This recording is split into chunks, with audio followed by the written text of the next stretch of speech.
Avant la diffusion de l'épisode 2 de Top Chef ce mardi sur M6, Quentin Moreau fait déjà l'unanimité auprès de nos lecteurs et de nos lectrices. Pas de doute, la mayonnaise a pris entre Quentin Moreau, nos lecteurs et nos lectrices. Dans l'appel à contribution lancé par 20 minutes, vous avez été unanime en désignant Quentin comme votre chouchou de la nouvelle saison de Top Chef, dont le deuxième épisode sera diffusé ce mercredi soir, sur M6.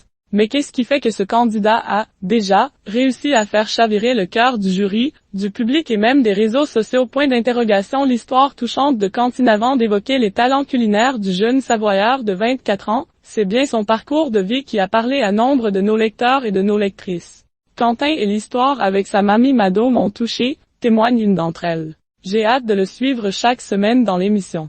Ainsi, dans son portrait diffusé la semaine dernière et qui a été vu par 2,12 millions de téléspectateurs, soit 11,7% du public, Quentin est revenu sur sa complicité avec sa grand-mère. Il a notamment qualifié Mado comme sa plus grande juge et celle qui lui a donné le goût de la cuisine. L'émotion était d'autant plus palpable, mardi dernier, lorsque le candidat a abordé la disparition de sa mère, alors qu'il n'avait que 14 ans. Un drame personnel qui a forgé sa redoutable rage de vivre.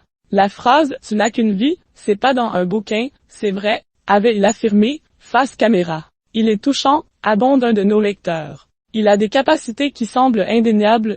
Et sa Madeleine de Proust fait mouchier, grâce à l'épreuve du poulet pomme de terre, Quentin a d'emblée tapé dans l'œil du public et du jury de l'émission culinaire de M6. C'est ma Madeleine de Proust, du poulet du dimanche chez ma grand-mère, avait confié le candidat. Composé d'une fricassée de volaille déglacée au porto, d'un gilet de poulet poché, de pommes de terre confites à la graisse de volaille et d'un sabayon de poulet comme sauce, sa recette fait mouche. Le goût et la complexité de son plat ont séduit les jurés de Top Chef, et notamment Stéphanie Lequelec et Glenn Viel, qui se sont disputés le jeune talent. Quentin Moreau a finalement intégré la brigade grise de Glenn Viel. Et que dire de son plat autour de la carotte et de la truite, avec un budget serré de 16 €, Quentin a conquis les jurés du prestigieux guide Michelin.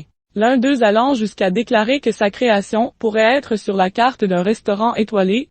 Grâce à ce plat, le Savoyard a été désigné coup de cœur. Il va gagner Top Chef, c'est sûr, conclut même un de nos lecteurs, qui a visiblement fondu pour le Savoyard.